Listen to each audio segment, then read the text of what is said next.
Social media बच्चों के लिए किस हद तक फ़ायदेमंद या नुकसानदेह साबित हो सकता है?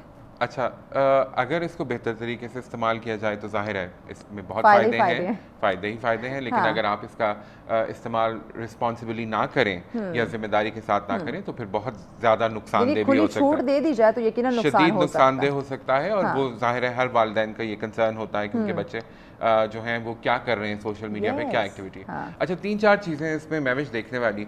एक तो ये कि बच्चों को डिसिप्लिन करना बहुत ज़रूरी है, कि उनको डिसिप्लिन किया जाए, उनका टाइम लिमिट किया जाए, उनका एक स्पेसिफिक टाइम होना चाहिए जो कि डेडिकेटेड हो कि आपने इस वक्त से इस वक्त तक सोशल मीडिया इस्तेमाल करना है। यानी एक स्क्रीन टाइम उनका जो है वो एक स्क्रीन टाइम आप डिसाइड कर दीजिए, क्योंकि जाहिर है वो जो स्क्रीन है वो बच्चों को मुख्तलिफ मैसेजेस भी दे रही है, वो ट्रिगर भी कर रही है, वो इंस्पायर भी करती है बच्चों को, एजुकेट भी करती है, मोटिवेट भी करती है, लेकिन एट द सेम टाइम उसको लिमिट में रहना चाहिए। और बच्चों को ये पता होना चाहिए कि मैंने अपनी ज़िंदगी में आगे तक अपना स्क्रीन टाइम एक सर्टन लाइफस्टाइल के अंदर रहते हुए लिमिट करना है।